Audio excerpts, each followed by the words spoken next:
दिल्ली में वज़ीर-ए-आज़म मोदी की सदारत में जम्मू कश्मीर को लेकर मुनक्किद ऑल पार्टी मीटिंग के बाद एक बात जो साफ है वो ये कि सरकार की भी कोशिश है कि जम्मू कश्मीर में जल्दी से जल्दी लोगों की मुंतखब की हुई सरकार आवाम के लिए काम करे। जम्मू कश्मीर में जमहूरियत को जितनी मजबूती मिलेगी, आवाम के लिए तरक्की के रास्ते खुलते जाएंगे। ऑल पार्टी मीटिंग को अच्छे दिनों की तरफ उठाया गया अहम कदम कहा जा सकता है, जिससे मकामी लोगों को भी काफी उम्मीदें हैं।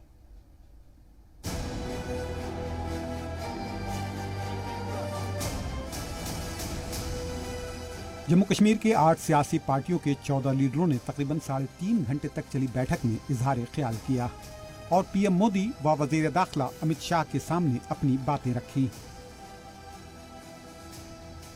पीएम ने भी सभी लीडरान को गौर से सुना।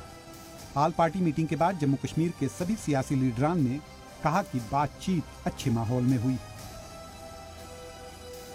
ऑफ कोर्स सबने अपने अपने तरीके से, हमने अपने तरीके से बात की, कांग्रेस ने कि भाई क्या क्या गलतियां की, क्या क्या आपने प्रॉमिस किए थे वो नहीं हुए। एनसी ने अपना, फारूक साहब ने अपना तजर्बा बताया कैसे कैसे होना चाहिए था और क्यों नहीं किया, महबूबा जी ने अलग, और सब पॉलिटिकल पार्टी। लेकिन एक अच्छे वातावरण में कोई ऐसा लड़ाई का माहौल नहीं था, क्योंकि उसका कारण था कि एक ही स्टेट के लोग हैं तो पर्सनली एक दूसरे को बहुत नजदीक से जानते हैं और इशू भी सबका एक ही कारण था।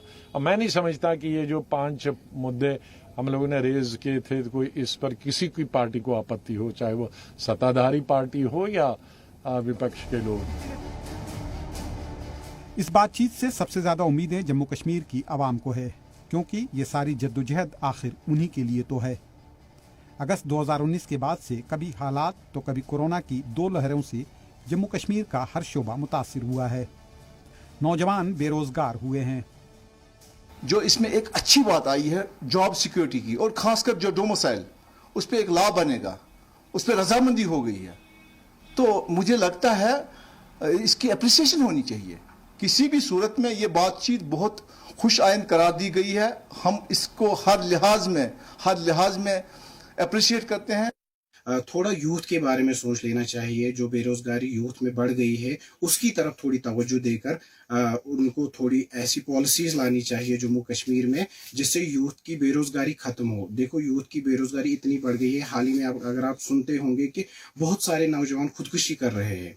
इन खुदकुशियों का कारण यही है कि बेरोजगारी इतनी बढ़ रही है कि पढ़े लिखे नौजवान खुदकुशी करने के लिए मजबूर है, क्योंकि जो पढ़ा लिखा बंदा होता है वो छोटा काम भी नहीं कर सकता है, वो मजदूरी भी नहीं कर सकता है, क्योंकि उसके दिमाग में ये बात बैठती है कि मैंने इतनी सारी पढ़ाई की है, अब मैं मजदूरी कैसे करूंगा।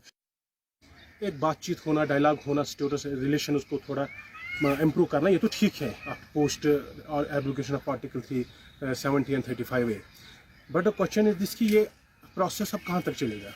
इस प्रोसेस का जो रिजल्ट ओरिएंटेड डायलॉग होना चाहिए, टाइम बाउंड डायलॉग होना चाहिए। जो हमारे बहुत से इश्यूज हैं हमारे स्टेट में, आपको पता है कि यहाँ पे एक पॉलिटिकल एस्पिरेशन है जो यहाँ के लोगों की, उनकी तरफ तवज्जो देने की ज़रूरत है, सेंटर को भी, स्टेट को भी।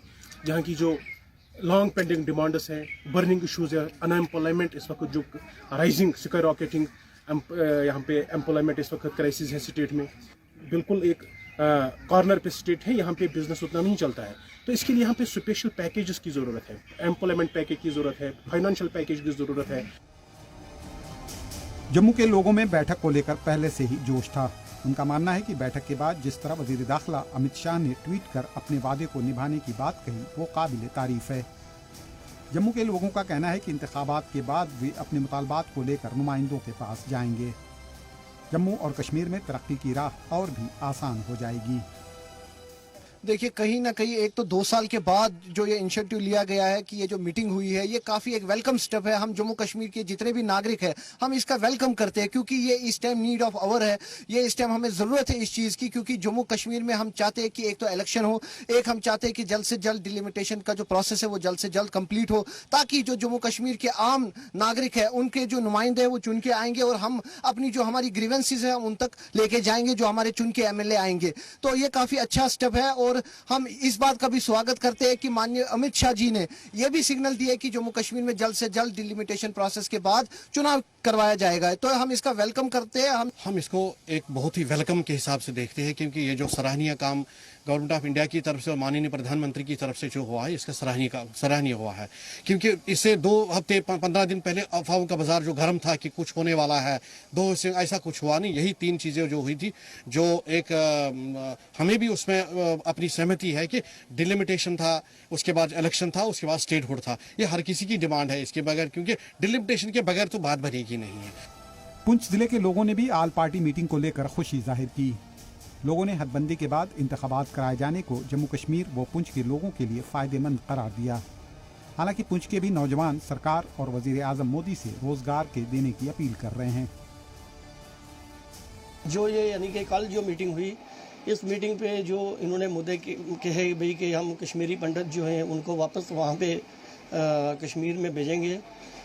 5 लाख से ज़्यादा कश्मीरी पंडित जो बेचारे अपना घर छोड़ के बाहर भटक रहे थे वो जाएंगे वापस। कल गुलाम नबी आज़ाद जी ने भी कहा कि भाई हम उनको वहाँ पे रखेंगे।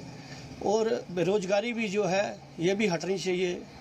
कई लोग हमारे जो जितने कोई MSc करके कोई PhD करके बेचारा बेरोज़गार घूम रहा है, कोई रेडियो वगैरह लगा रहा है, कोई कुछ कर रहा है, उसमें भी मोदी जी को सोचना चाहिए भाई इन लोगों को रोज़गार दें। पता चलूँ कि ये एक बड़ा अच्छा स्टेप था, पॉजिटिव स्टेप है।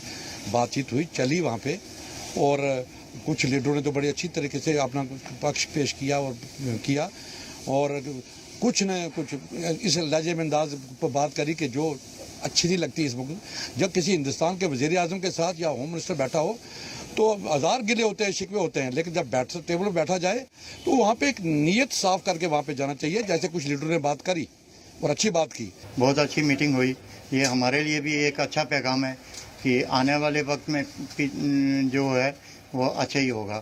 पहले तो यूटी बनने के बाद हमारे लिए बहुत अच्छा हुआ जम्मू कश्मीर के आवाम के लिए, और अगर तो इनका जो है फैसला कि आने वाले वक्त में इलेक्शन भी होंगे तो वो हमें भी उम्मीद है कि इलेक्शन जल्द से जल्द हों। अच्छी बात है, इलेक्शन होने के बाद भी अभी तो डेवलपमेंट भी अच्छी हो रही है, तो आने वाले इलेक्शन होंगे तो उसके बाद और अच्छी डेवलपमेंट होगी। वादिया चिनाब के लोगों को भी आल पार्टी मीटिंग से काफी उम्मीदें थीं। जी सलाम ने भद्रवा के लोगों से जानने की कोशिश की कि इस मीटिंग के बाद वो कितने मुतमईन हैं। मीटिंग हुई आल पार्टी मीट जो प्राइम मिनिस्टर होम मिनिस्टर के साथ हुई थी। बहुत सारी एक्सपेक्टेशंस और साथ में एप्रीहेंशन थी लोगों की। ना तो एक्सपेक्टेशन पे पूरे उतरे, ना ही एप्रीहेंशन जो लोगों की थी, ना ही वैसा कुछ हुआ। लेकिन जो जरूर ये बात है कि जो बातें निकल के सामने आई, उन्होंने कहा इलेक्शन की बात हुई, जो उसके बाद जो है डिलिमिटेशन की बात हुई, प्लस स्टेटहुड को रिस्टोर करने की बात हुई, लेकिन उसमें कोई भी जो है कंक्रीट फैसला, एक टाइम फ्रेम नहीं बताया गया। पार्टीज मीटिंग हुई तो सबसे पहले इनको एक टाइम फ्रेम सेट करवा के आना चाहिए था, एक प्रॉपर टाइम फ्रेम लेके कॉन्क्रीट के साथ लोगों के सामने आना चाहिए था, क्योंकि सबसे ज्यादा जरूरत इस वक्त जो यूनियन टेरिटरी जम्मू कश्मीर को है, सबसे पहले एक टाइम फ्रेम मांगा जाए उनसे कि स्टेटहुड बहाल किया जाए इमीडिएटली, और कब कर रहे हैं वो, और उसके बाद इलेक्शंस जो है बहुत ज्यादा जरूरी है डेमोक्रेटिक सेटअप वापस लाने के लिए, डेमोक्रेसी को बहाल करने के लिए। जराये के मुताबिक हदबंदी के लिए बनाई गई टीम भी जम्मू कश्मीर के सभी सियासी जमात से मीटिंग करेगी। मीटिंग के बाद हदबंदी का काम फाइनल किया जाएगा और फिर असेंबली इंतखाबात कराकर जम्मू कश्मीर को रियासत का दर्जा भी दे दिया जाएगा। तब जाकर कहीं दिल्ली की दूरी के साथ साथ दिलों की दूरियां भी कम हो जाए। ब्यूरो रिपोर्ट, जी सलाम।